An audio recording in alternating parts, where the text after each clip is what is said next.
I just try and write pieces or create pieces that you hope will entertain people, and that doesn't.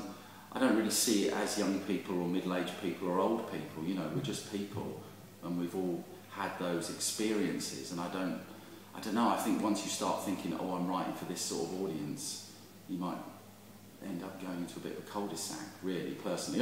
Obviously, there are certain things, you know, like say with this piece, you know, there has to be certain decisions made about language that's used in it, but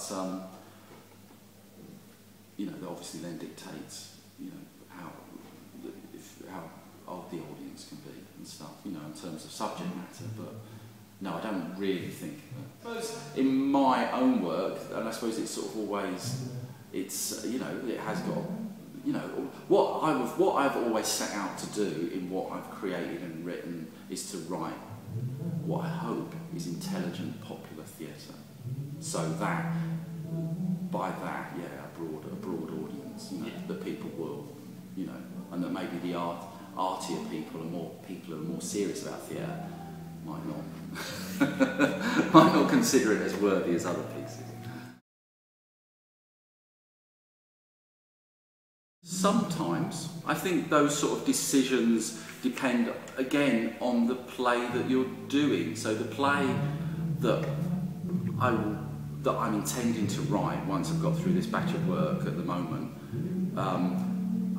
you know, one of the ideas at the forefront of my mind is that it is going to have a lot of sound in it. That it is going to be a play that within which the audience will listen to a lot of stuff, because it's going to be a very creepy, you know, play about, you know, it's going to have demonology in it. It's going to have demons in it, hopefully, or the idea of, you know, and so.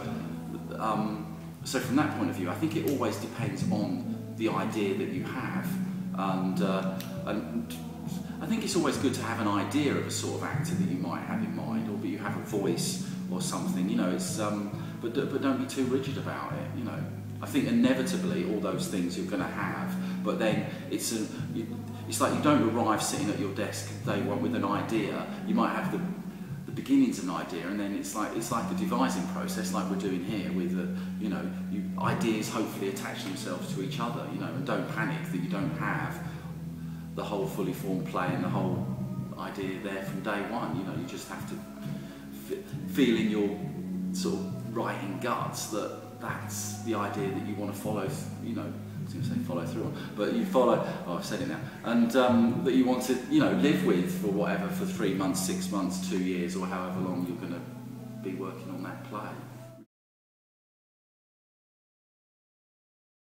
Well, I've got this monologue that's going to be on at the Liverpool Playhouse Studio in April, which is called Die is Dead, and I think you have to get there, particularly, you have to find the voice and the language and the rhythm of your character. You know, I think that it has to be, a monologue has to be active. You know, the person, I think, has to be there, even though, obviously, by the dint of the fact that it's a monologue, it's largely a form of storytelling. You know, you're telling an audience, so you're not there in the present, but it's got to be filled with that idea of activity, that he's actually the person, the character, the actor, the actress is living it out at that moment.